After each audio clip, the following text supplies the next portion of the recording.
दूल्हा दुल्हन जब विहार करते हैं शादी में, आपके यहाँ भी जब दूल्हा दुल्हन होते बनते हैं तो शादी होती है, सामने कैमरे लगे होते हैं, जो भी कुछ वो खेल कर रहे हैं कैमरों में रिकॉर्ड होता है, और आसपास उनकी सालियाँ होती हैं, दुल्हन की सखियाँ होती हैं, कुछ बाराती भी आ सकते हैं बीच में, और हंसी मजाक चलता है, प्रेम के खेल चलते हैं। दूल्हा दुल्हन बैठते हैं, उनके बीच में भोजन सामग्री थाली, एक दूसरे के मुख में ग्रास देते हैं, और कैमरे वाला कहता है इधर देखो।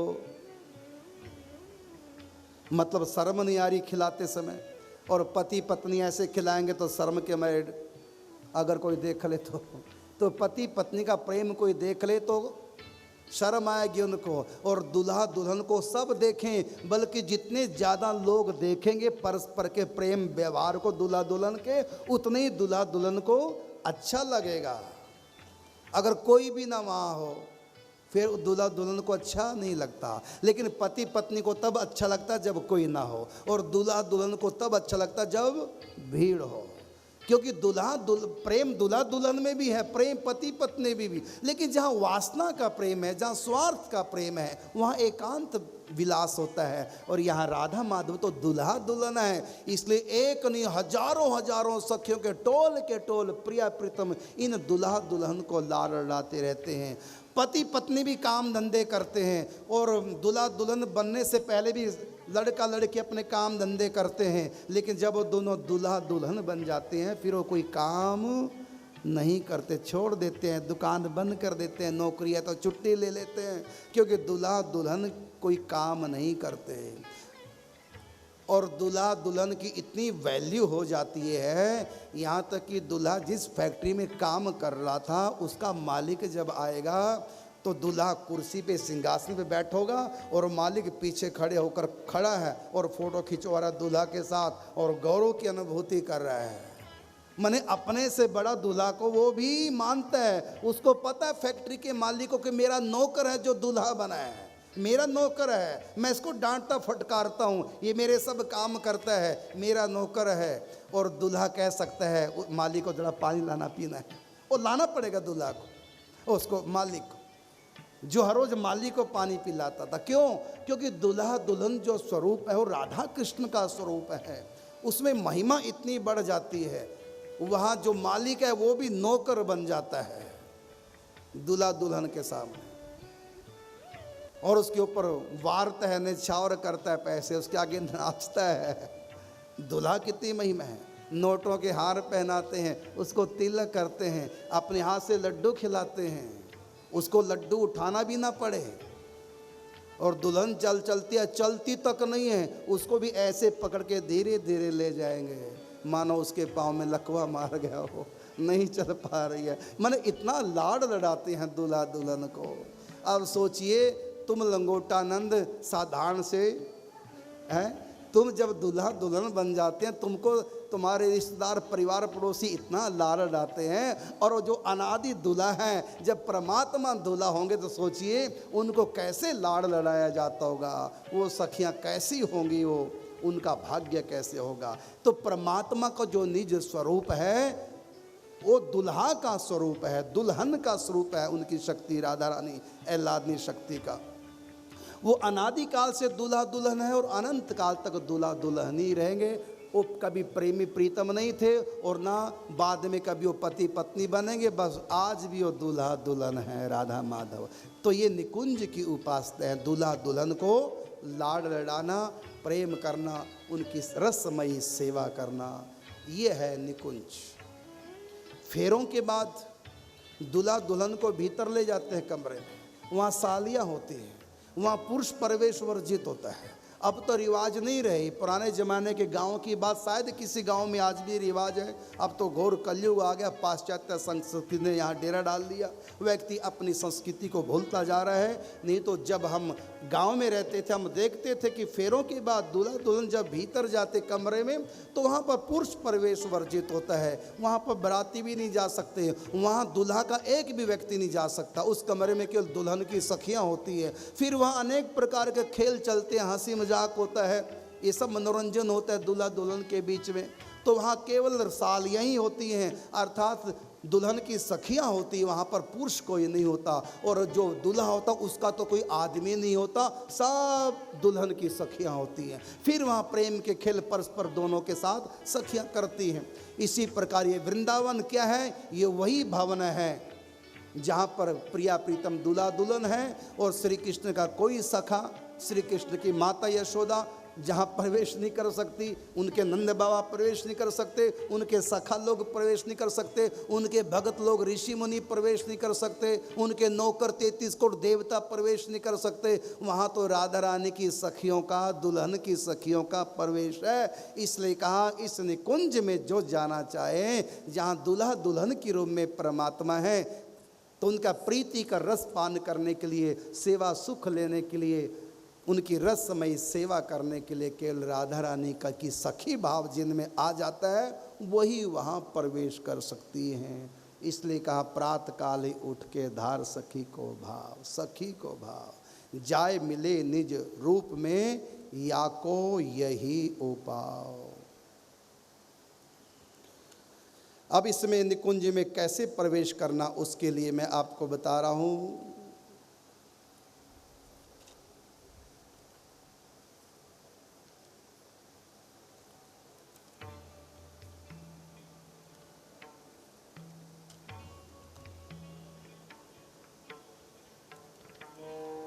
वत्स सुनो एक रहस्य की बात, वत्स सुनो एक रहस्य की बात, युगल रसिक की रसमयी सेवा, युगल रसिक की रसमयी सेवा, सखी भाव बिन करी न जा, सखी भाव बिन करी न जा, बस सुनो एक रहस्य की बात, बस सुनो एक रहस्य की बात। रहस्य की बात सुनो, वो क्या है? युगल रसिक की रसमयी सेवा, सखी भाव बिन करी न जा।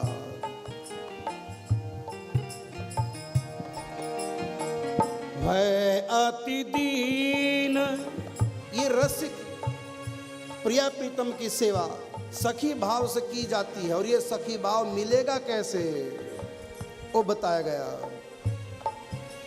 वह अति दीन रसिक जन से ये, है अति दीन रसिक जन से ये, जासो भाव सखी प्रगटा, जासो भाव सखी प्रगटा, संग बिना रंग चढ़त न कब हो, संग बिना रंग चढ़त न कब हो, संग बिना रंग चढ़त न कब हो, संग बिना रंग चढ़त न कब हो, चाहे अर्थ करहु दिन रात, हो चाहे अर्थ करहु दिन रात। सुनो वत्स सुनो एक रहस्य की बात, वत्स सुनो एक रहस्य की बात।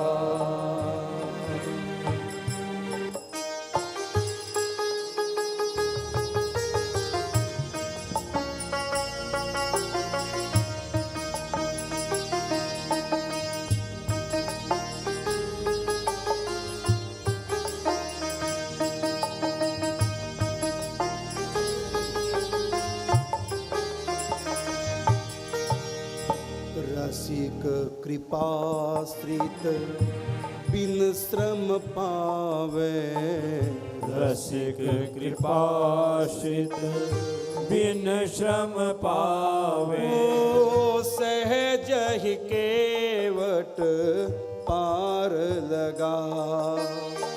सहज ही केवट पार लगा।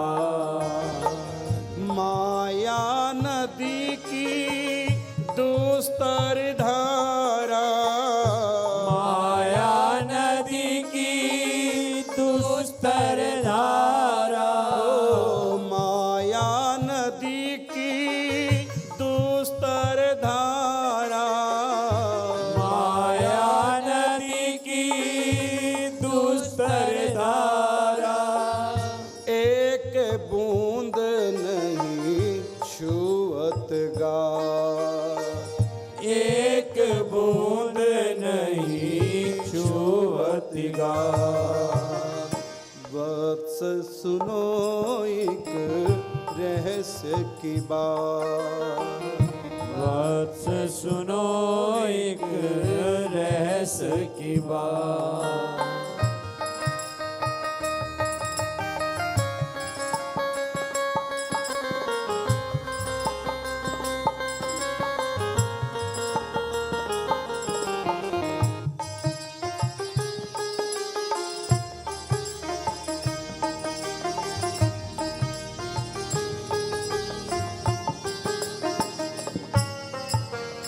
भावधार अनुगमन सखी गुरु।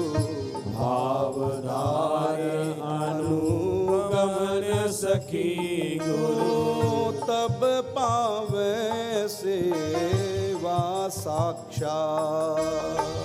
तब पावे सेवा साक्षात।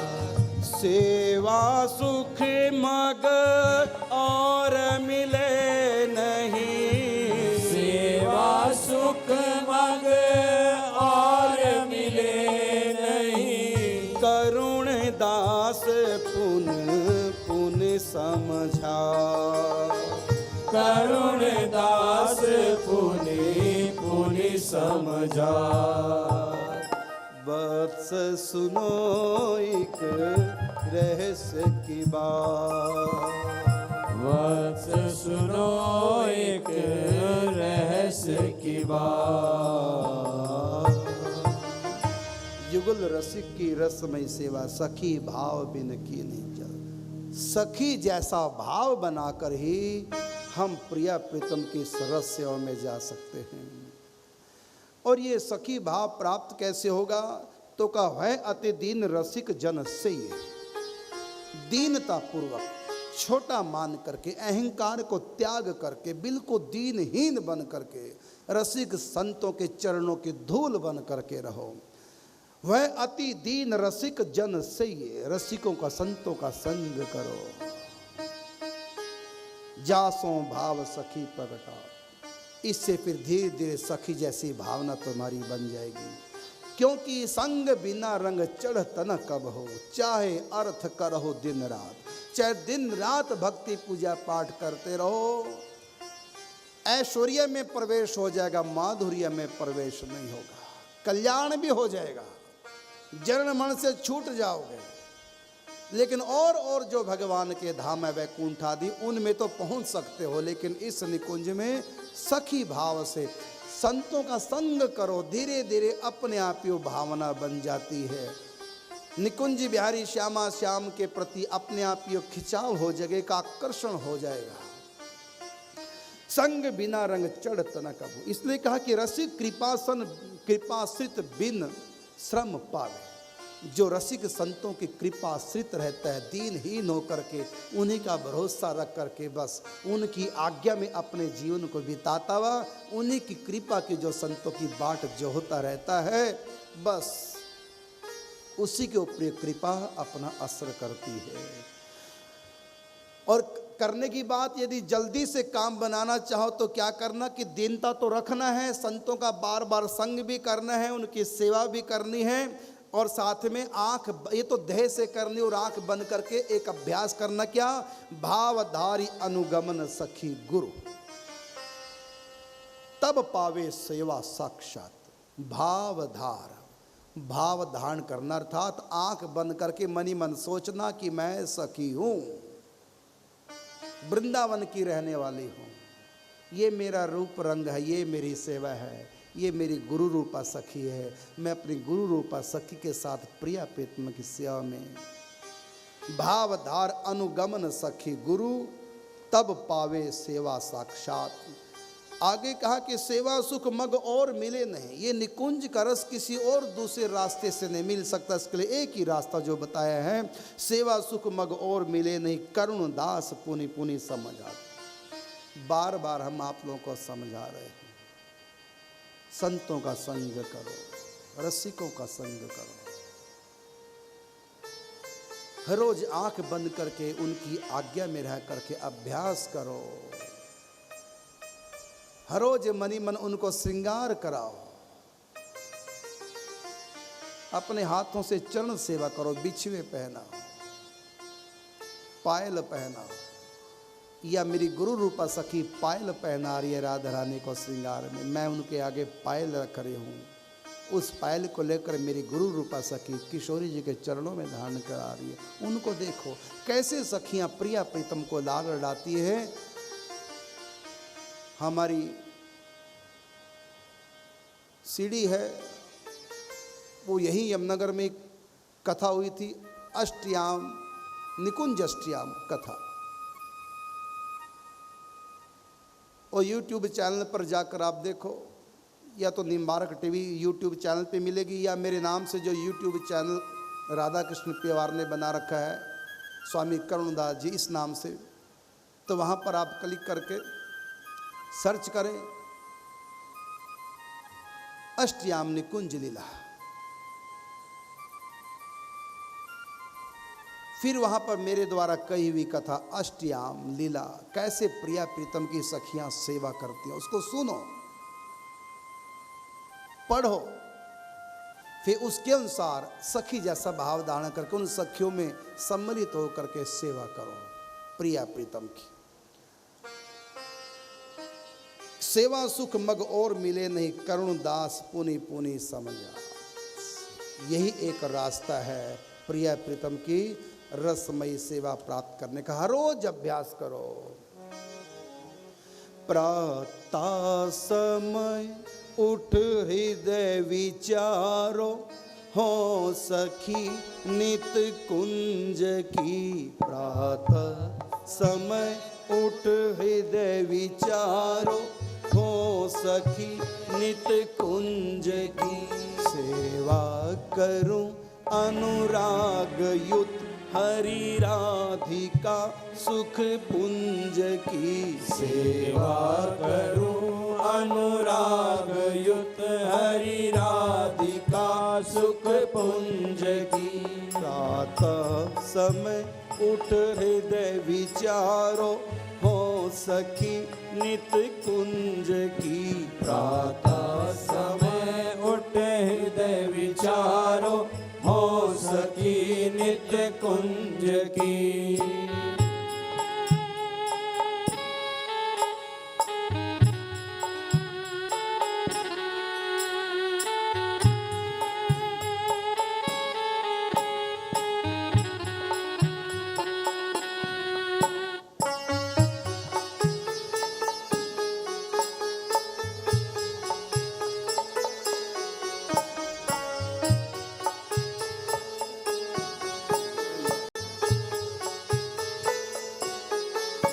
अति निपुण सार्व कला गुणन में परम रमणी सुंदरी।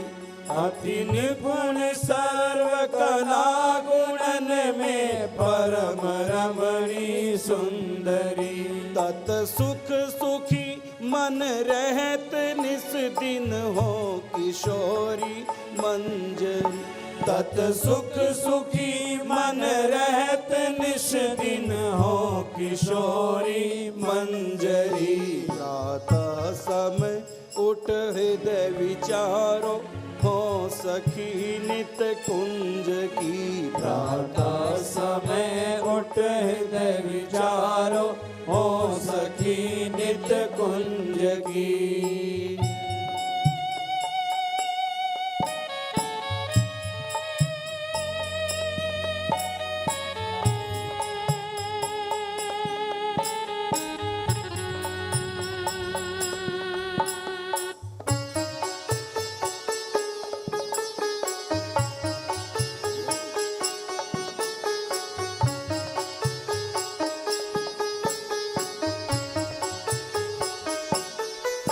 दो करे रस रास के लिखलोल मम ही भावना। दो करे रस रास के लिखलोल मम ही भावना। या के बिना नहीं चैन पल भर आन नहीं मन कामना। या के बिना नहीं चैन पल भर आन नहीं मन कामना। प्रातः समय उठ हृदय विचारो, हो सखी नित कुंज की। प्रातः समय उठ हृदय विचारो, हो सखी नित कुंज की।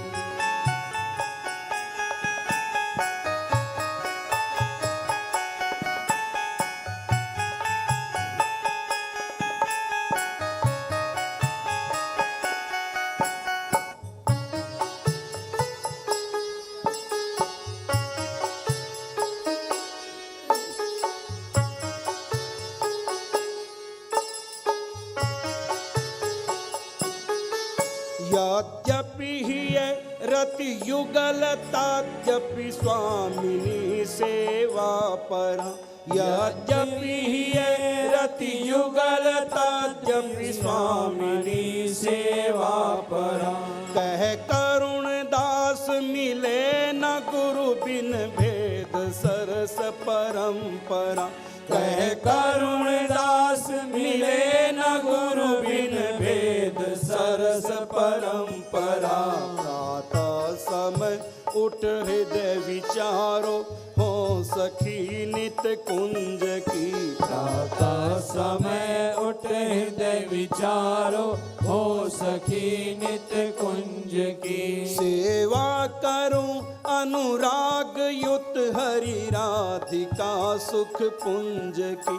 सेवा करूं अनुराग युत हरि राधिका सुख पुंज की।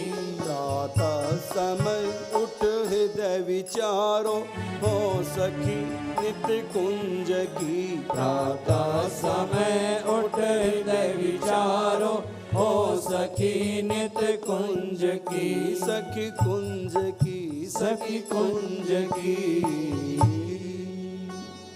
एक छोटा सा अभ्यास है, हर रोज करो निश्चिंत होकर के। क्या? प्रातः समय उठ हृदय विचारो। सुबह सुबह उठ करके हृदय में एक विचार करो, क्या कि मैं शरीर नहीं, मैं आत्मा हूँ। मेरा सहज स्वरूप सखी का है, मैं वृंदावन की रहने वाली। मैं अब वृंदावन में हूँ, मन ही मन वृंदावन में पहुँचा, मन से पहुँचना है। और फिर चिंतन करो, मैं वृंदावन में सोती हुई उठ गई हूँ। मैंने स्नान किया, सुंदर वस्त्रों से अलंकारों से मैंने अपने आप को सुसज्जित किया। फिर मैं अपनी गुरु रूपा सखी को जगाने गई, उनको जगाया, उनकी सेवा की। फिर गुरु रूपा सखी के द्वारा के साथ में अपनी उथेश्वरी रंग देवी सखी के महल में गई। फिर सब सखियों का झुंड मिल करके मोहन महल में निवृत्ति कुंज में आंगन में नृत्य गान करते हुए प्रिय प्रीतम को जगाया है। फिर इन अष्टमुनि आठों कुंजों में दिन भर रास विलास हुए हैं। फिर रात को आकर फिर यहाँ सो गई। ये सब चिंतन करो, लेकिन सुबह का चिंतन सुबह के समय करो, ज़्यादा उद्दीपन होता है भाव का। जिस समय की लीला अष्टयाम की, उसी समय चिंतन करो। जिस मौसम की लीला उसी मौसम में चिंतन करो, जिस उत्सव की लीला त्यौहार की उसी उत्सव त्यौहार में चिंतन करो तो जल्दी उद्दीपन हो जाता है। नहीं तो मौसम का समय का क्रम विक्षेप भी हो जाए तो कोई दोष नहीं है, ऐसा अपराध नहीं है। आप चाहें तो सुबह के समय रात की लीला का चिंतन कर सकते हैं, दोपहर के समय आप सुबह की लीला का चिंतन कर सकते हैं, स्वतंत्र रूप से भी चिंतन कर सकते हैं। यदि समय के अनुसार किया जाए, मौसम के अनुसार किया जाए तो फिर जल्दी इस रस का उद्दीपन हो जाता है।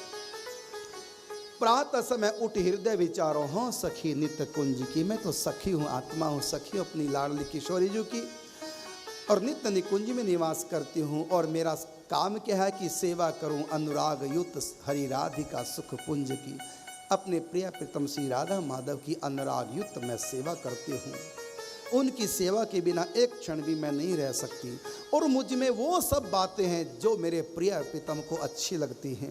अति निपुण सर्व कला गुणन में परम सुंदरी रमणी सुंदरी, तत् सुख सुखी मन रहत निज हो किशोरी मंजरी। प्रिया प्रीतम का सुख ही मुझको सुखी कर सकता है, मुझको कोई भी सुख की कामना नहीं। मेरी तो एक ही कामना है कि मेरे प्रिया प्रीतम राधा माधव सदा रस विलास करें, नित्य विहार इनका चलता रहे, मैं उनको लाडाऊं, मैं इनकी सेवा करूं, इनका अभिसार कराती रहूं, इनकी रसमयी सेवा करती रहूं। इनके सुख से ही मैं सुखी हूं। मैं अपनी किशोरी स्वामी श्री राधिका रानी की सेविका हूँ। और दो करे रस रास के लिए किलोल मम ही है भावना, या के बिना नहीं चैन पल भर आन नहीं कछु कामना। और कोई मेरे भीतर कामना नहीं है। मुझको एक बीमारी लग गई है। वो बीमारी क्या है? इन दोनों को नाचते गाते रस विलास करते देखो, ये मेरी आंखों की एक आदत पड़ गई है।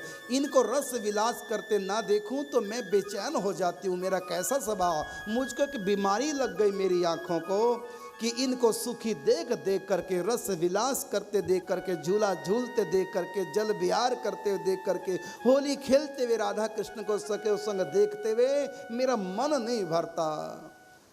कहा कि दो करे रस विलास के लिए किलोल मम ही है भावना, या के बिना नहीं चैन पल भर आन नहीं कछु कामना।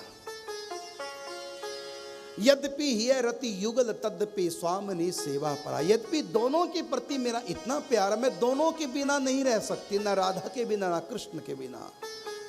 मैं दोनों के बिना नहीं रह सकती, दोनों को अलग अलग देख नहीं सकती, दोनों को एक साथ ही देखूंगी। अलग अलग देखूंगी मेरी छाती फटने लग जाती है। इन दोनों को अलग अलग ना हो, दोनों इकट्ठी बैठे, एक साथ खाएं, एक साथ पिए, एक साथ सोएं, एक साथ झूला झूलें, सब एक साथ।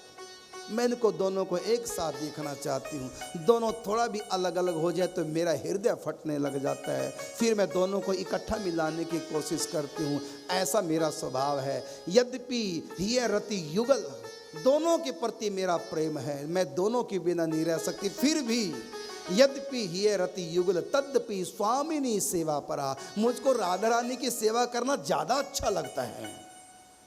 मुझको राधा रानी से कुछ ज़्यादा ही प्यार है। यद्यपि दोनों से है लेकिन थोड़ा राधा रानी से ज़्यादा है। यद्यपि हिय रति युगल तद्यपि स्वामिनी सेवा परा, कह करुण दास मिले न गुरु बिन भेद सरस परंपरा।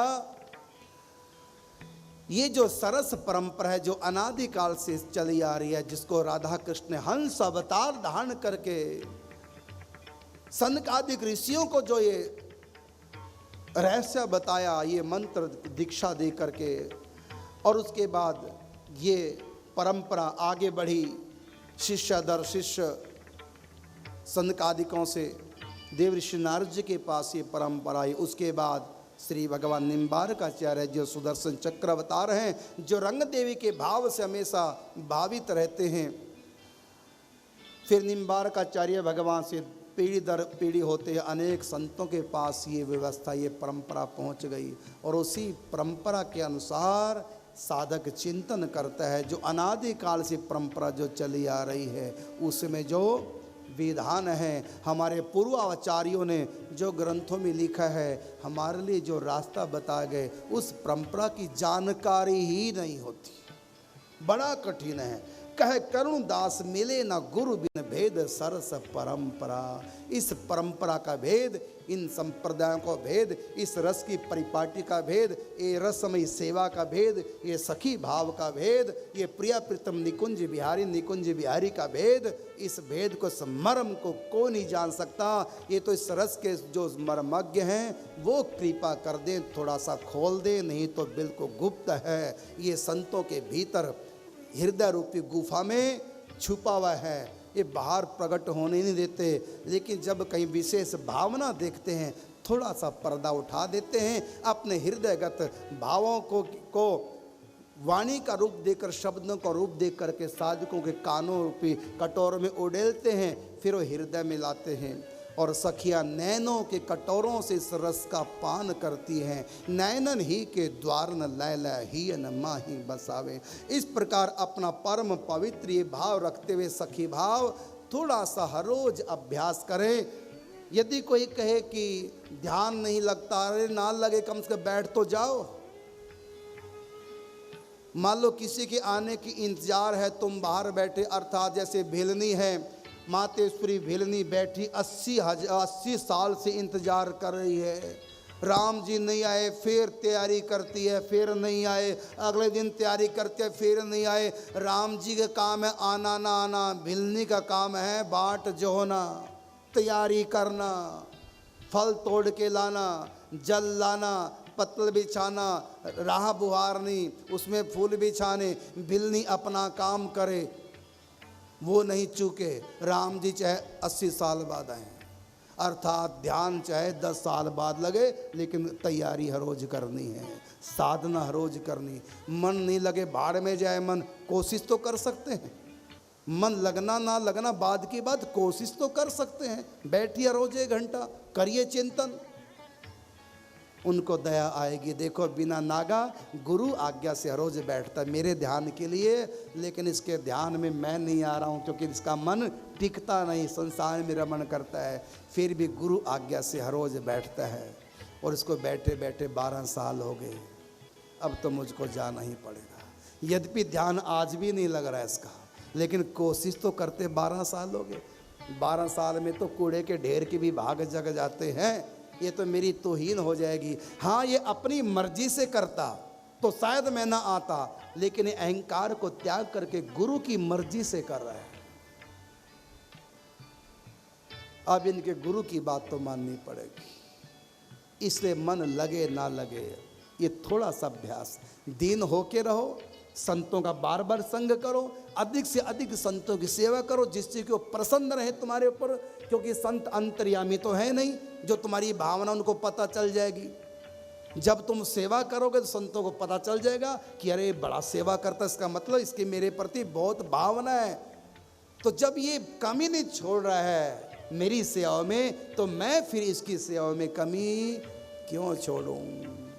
एक साधारण पढ़ाई होती है, एक ट्यूशन होती है। आप बताओ, साधारण पढ़ाई जो क्लास में होती है उसमें बढ़िया पढ़ाया जाता है, या जो ट्यूशन पढ़ाते हैं उसमें बढ़िया पढ़ाया जाता है? बोलो। उसके लिए फिर अलग से फीस देनी पड़ती है। इसी प्रकार से जो विशेष साधारण लोग हैं उनको प्रचलन में साधारण बात, लेकिन जो विशेष हैं और विशेष फीस देते हैं, मतलब विशेष श्रद्धा रखते हैं, विशेष सेवा करते हैं, बार बार संग करते हैं, बार बार संतों के पास आते, और संत ऐसे उनसे बात भी नहीं करते, उनके हाथ में प्रसाद भी नहीं रखा, वो अपनी मस्ती में रहते हैं। वो लोग फिर आगे दोबारा, अगले महीने फिर आ गए, उससे अगले महीने फिर आ गए संत के पास। फिर संत सोचता है कि मैंने तो इसको कुछ दिया नहीं आज तक, ये तब भी मेरे पास आता है, इसकी आशा नहीं टूट रही, इतना मेरे ऊपर भरोसा। मैं तो इससे ढंग से बोलता भी नहीं, मैं तो उसको डांट देता हूँ, मैं तो उसको भगा देता हूँ, तो फिर आ जाता है। इसका मतलब ये व्यक्ति बड़ा श्रद्धालु है, अब तो इस पर रीझना पड़ेगा। कोई हमारे पास स्पेशल आता है तो हम सोचते हैं देखो स्पेशल हमारे लिए आया है, तो कुछ खुशी होती है कि इसको कुछ दें। जब कोई गिरिराज की परिक्रमा करने आता तो हमारे पास भी आता है। हमने कैसे महाराज गिरिराज की परिक्रमा करने आए, तो सोचा चलो आपसे मिल ले। इसका मतलब स्पेशल हमारे लिए नहीं आए, तो गिरिराज की परिक्रमा करने आए थे, सोचा चलो जाते समय अगर मिल जाए तो मिल लेते हैं। महाराज दर्शन करने चल दिए। लेकिन कोई स्पेशल आए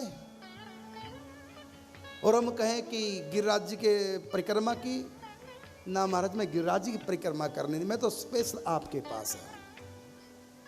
फिर संत सोचते कोई स्वार्थ में आया क्या, पूछता किस लिए आए हो, बस आपके दर्शन करने के लिए आया, आपका सत्संग करने आया। अब बताइए, फिर हम उसको इग्नोर कर सकते हैं? फिर हम कहेंगे परिक्रमा कराओ, जाओ परिक्रमा कराओ। महाराज मैं तो आपके लिए आया था, फिर और खुशी होती, अरे इसकी कितनी लगन है देखो।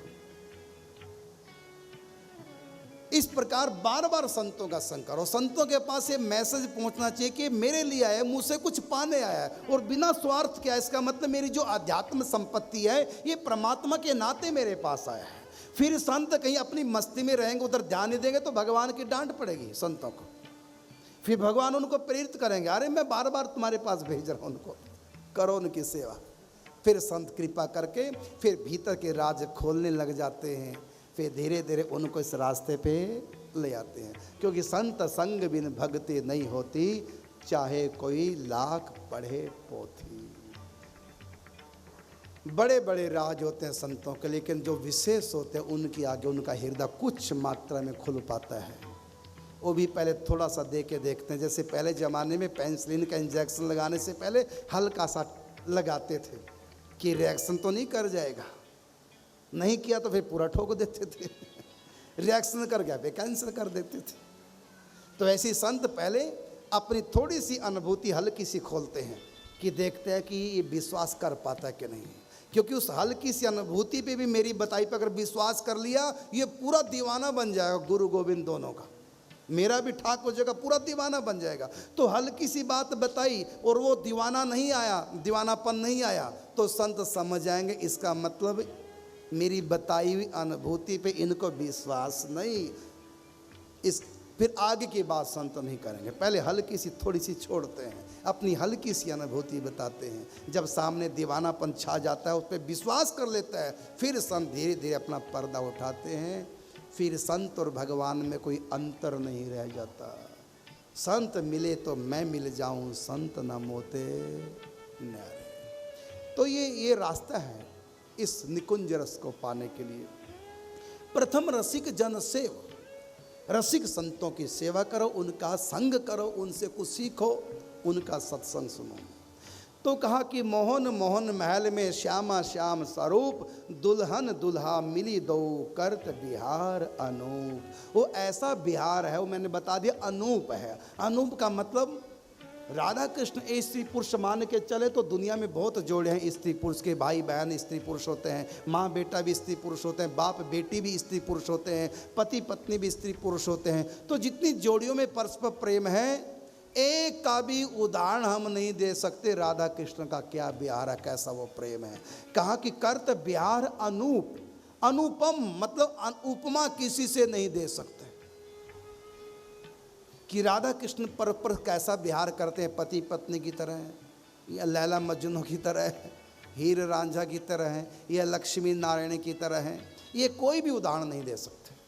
क्यों नहीं दे सकते? क्योंकि इन दोनों के बीच में जो विहार है वो भगवान के किसी और अवतार और रूप में ऐसा विहार नहीं है, अनुपम विहार है। इस रिश्ते को कोई हम नाम ही नहीं दे सकते। हाँ, दूल्हा दुल्हन कह सकते हैं, और कोई सांसारिक रिश्ता इस दोनों के बीच नहीं है। और ऐसा विचित्र विहार। तो करत विहार विपिन सुख धाम। विपिन का मतलब वृंदावन में जो सुख का धाम है वृंदावन, और जो प्रिया प्रीतम सुख का धाम है, जो उनका बिहार सुख का धाम है। करत बिहार विपिन सुख धाम, दुल्हन दुल्हा श्यामा श्याम। रंगद रसद रहसी वसुदा पुनि, रंगद रसद रहसी वसुदा पुनि, अरसोनि विशद विचित्र अनु, अरसोनि विशद विचित्र अनु। अमित कला अमृत कुंज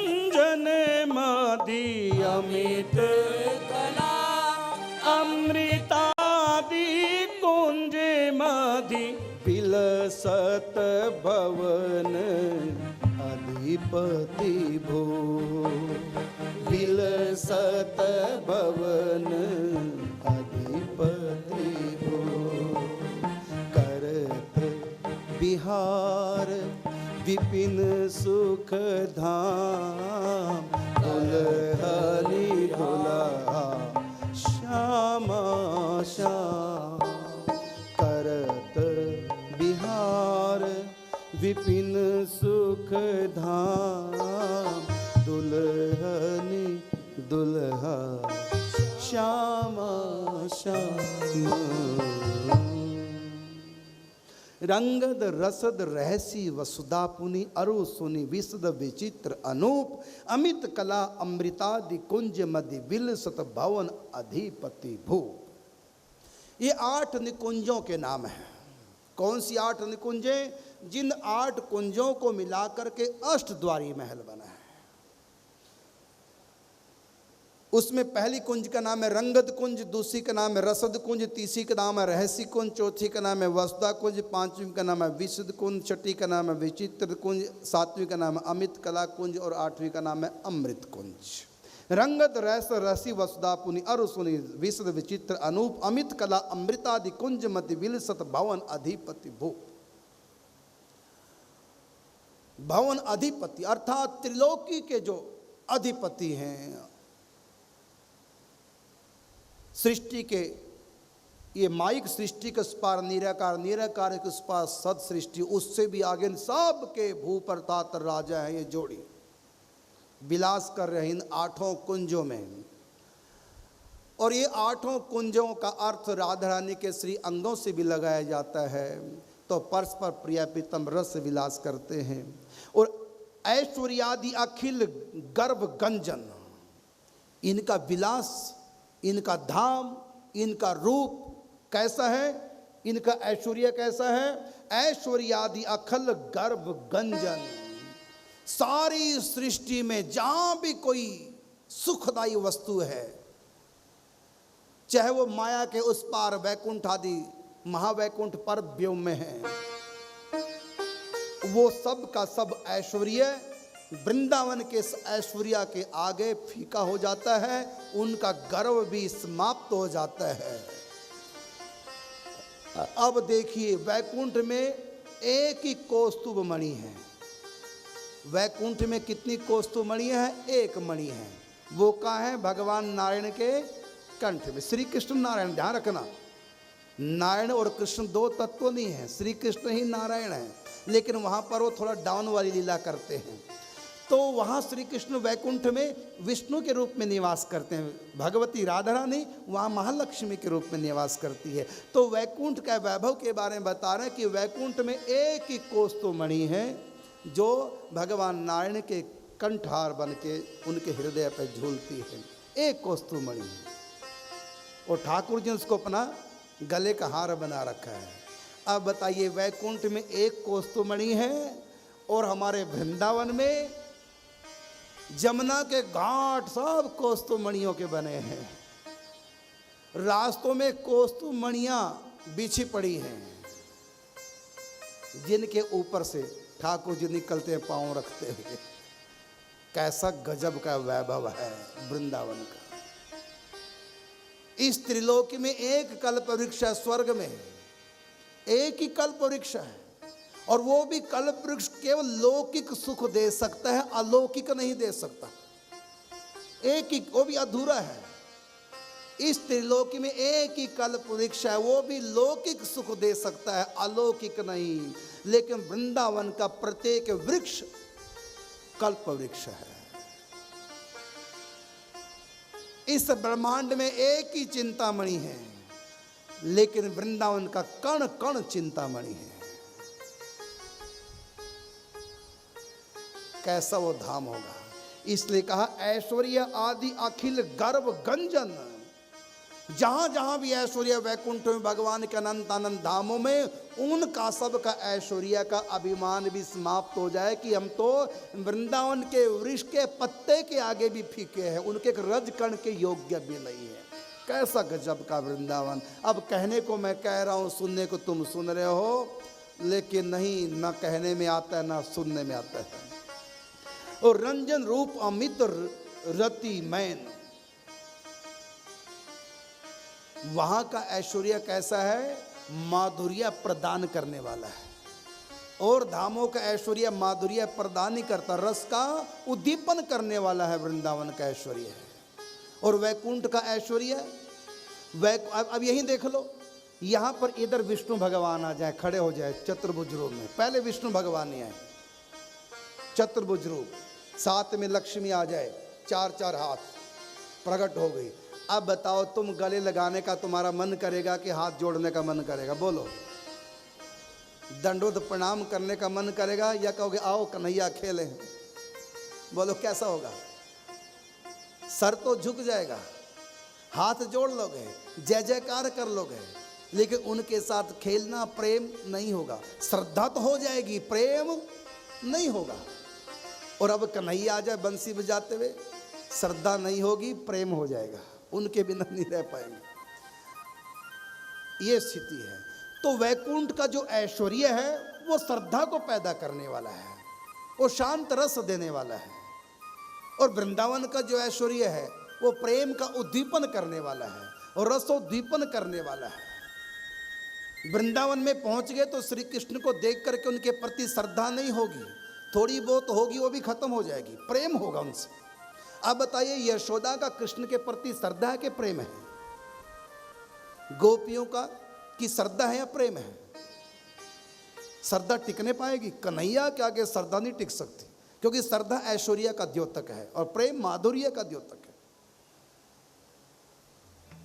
मथुरा में श्री कृष्ण के जय जयकार करने वाले बहुत थे, नमस्कार करने वाले बहुत थे, लेकिन रोते थे। किस लिए? क्योंकि प्यार करने वाला जो ब्रज में प्यार था वो तो यहाँ है नहीं मथुरा में। यहाँ जय जयकार करने वाले बहुत, प्यार करने वाले बहुत, लेकिन नहीं, यहाँ मथुरा में जय जयकार करने वाले बहुत, नमस्कार करने वाले बहुत, लेकिन प्यार करने वाला कोई नहीं। वो तो मेरा ब्रज था, उद्धव मोहि ब्रज बिसरत नहीं।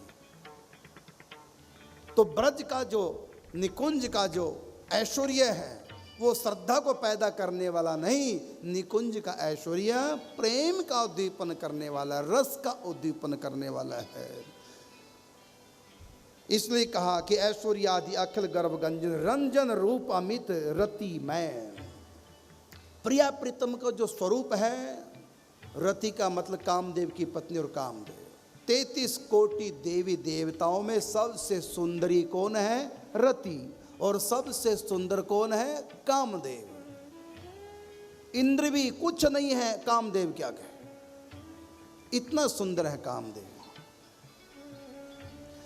और इनका रूप कैसा है कि रंजन रूप, रंजन का मतलब खुशी, कहता है मनोरंजन, मन की खुशी।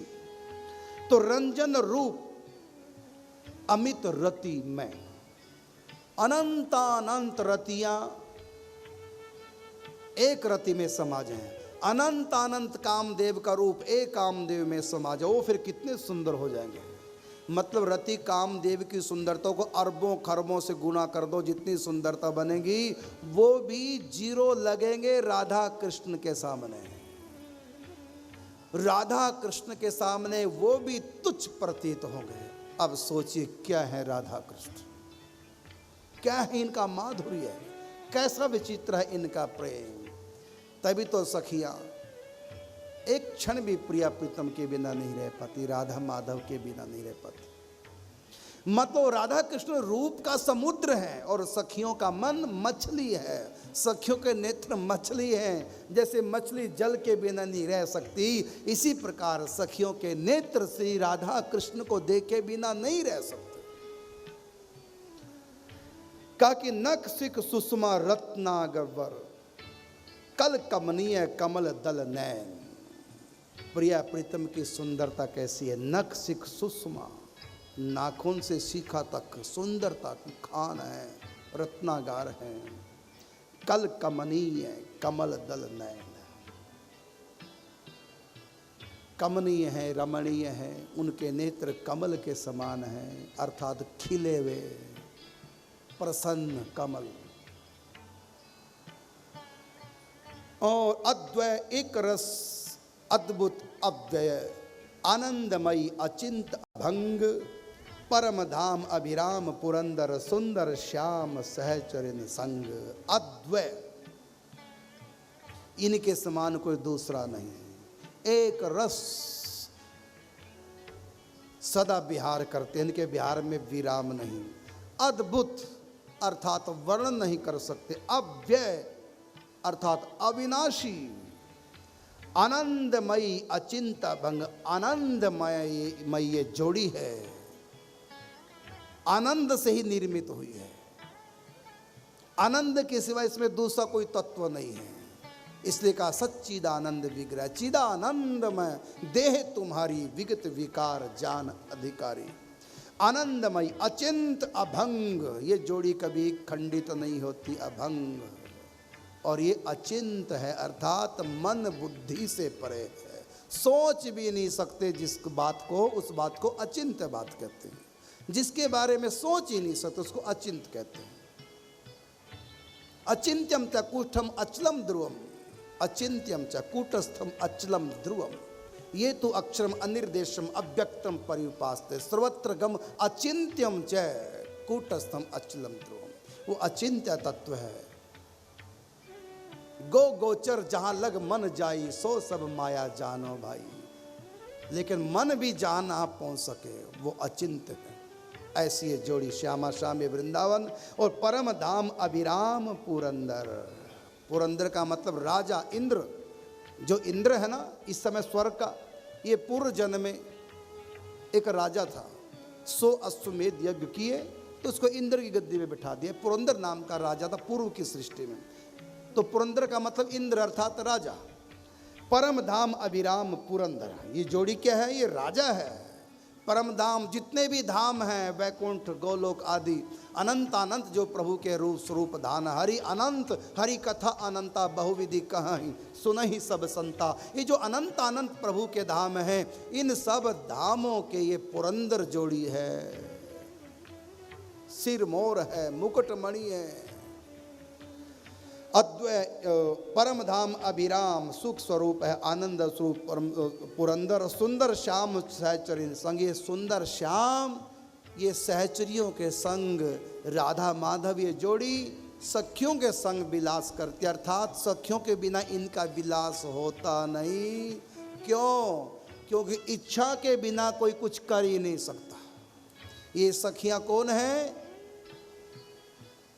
तन वृंदावन जगमगे इच्छा सखी अनूप। इच्छा रूपी सहचरी कर्ण चाह विविव्याह। इच्छा रूपी सहचरी, ये सहचरी है इच्छा स्वरूप। और बिना इच्छा के काम नहीं कर सकता। खाने की इच्छा नहीं तो खा नहीं सकते, नहाने की इच्छा नहीं नहा नहीं सकते, वृंदावन जाने की इच्छा नहीं तो नहीं जा सकते, सत्संग में आने की इच्छा नहीं आ सकते, और आने की इच्छा तो कोई रोक नहीं सकता। मरने की इच्छा कोई जहर खाने से नहीं रोक सकता, और जीने की इच्छा तो कोई खाने से रोक खाओ। इच्छा के अधीन सब लोग हैं। तो राधा कृष्ण की इच्छा क्या है? ये सखियां हैं। मन की वृत्तियां ही सखियों के रूप में प्रकट हैं। इन सखियों की इच्छा के बिना कुछ भी नहीं हो सकता। इसलिए कहा सुंदर श्याम सहचरिन संग, सखियां इनके संग है, अर्थात उनकी इच्छाओं के। हर व्यक्ति अपनी इच्छाओं का गुलाम होता है, हर व्यक्ति अपनी इच्छाओं के पीछे पीछे चलता है। इसी प्रकार सखियां जैसा भी रास विलास कराती हैं, जैसा भी वो मन में सोचती हैं, प्रिया प्रीतम वैसे खेल करने लग जाते हैं। ये मनोरथा सखियां हैं, जैसा भी मनोरथ करती हैं उसी तरह प्रभु रास विलास करते हैं। लेकिन ये सखियां भी वही मन में सोचती हैं जो प्रिया प्रीतम के मन में है, क्योंकि यहाँ मन तन भले ही सबके अलग अलग हैं, लेकिन मन सबका एक है। तो नित्य नवीनी नवल लाडली, नित्य नवीनो नवल सुलाल। ये जोड़ी ऐसी गजब है, ये दोनों ही प्रिया प्रीतम सदा नए रहते, कभी पुराने होते नहीं। हर समय एक दूसरे को देखते रहते हैं, तब भी ऐसा लगता है जैसे इस सुंदरता को, इस रूप को पहली बार देख रहे हैं। ऐसा रूप कभी हमने देखा नहीं, सबको वहाँ परस्पर यही लगता है। आज छवि फबी है री मदन मोहन की। अरे सखी देखो आज ये कितने प्यारे लग रहे हैं। हर रोज सखियां यही डायलॉग मारती हैं, क्योंकि इतने सुंदर, हर रोज नई नई सुंदरता। दिनम नवम नवम दिनम दिने दिने नवम नवम नमामि नंद संभवम। वो दिन प्रतिदिन नय प्रतिक्षण वर्धमान उनकी सुंदरता। इसलिए नित्य नवीनी नवल सहचरी, नित्य नवीनो नवल सुख्याल। राधा रानी भी नित्य नई, ठाकुर जी भी नित्य नए, खेल भी नित्य नए, वृंदावन भी नित्य नए, सखियां भी नित्य नई, उमंगे नित्य नई, प्रेम सदा नित्य नया। नित्य नवीनी नवल कुंज में नित्य नवीनो नवल स्नेह। नई नई निकुंजें प्रकट होते हैं, नया नया प्यार, हर रोज प्रेम की लीला होती है। और नित्य नवीने उमंग उमंग दो बरसत नवल नवीनों में। ये दोनों उमंग उमंग के मतलब ये दोनों बादल हैं, गौर श्याम ये दोनों बादल हैं, और बरसते हैं प्रेम के बरसात, और सखियां उनमें तर बितर होकर स्नान करती हैं। ऐसा यह खेल विविध विनोद बिहारिनी जोरी, गोरी श्यामल सकल सुख राशि, हितु सहचरी हरि प्रिया हरकत निरखत चरण कमल के पास। हरि प्रिया सखी कहती है मैं कितनी भाग्यशाली हूँ, इन प्रिया प्रीतम को उनके बिल्कुल पास रह करके इनका रस पान करती रहती हूँ। मैं तो उड़ करके बादलों के पास ही चली जाती हूँ। राधा कृष्ण ये गौर श्याम बादल हैं, ये अतन जतन के बादल बरसते हैं, सखियाँ भेजती हैं। और हरि प्रिया सखी कहते मैं तो बादलों के पास ही रहती हूँ, मतलब हमेशा भीगी रहती हूँ। हितु सहचरी श्री हरिप्रिय हरकत निरखत चरण कमल के पास। मैं इनके पास रहती हूँ, सदा इनके रूप का पान करती हूँ, इनका प्रेम माधुर्य का पान करती हूँ, इनका स्पर्श का आनंद लेती हूँ। लेती नहीं बल्कि देती हूँ, हाँ देने में ही लेने की अनुभूति होती है। तो जैसी राधा रसिक रस मंजरी पिया सिर मोर, रहसी रसिकनी सखी सब वृंदावन रस ठोर।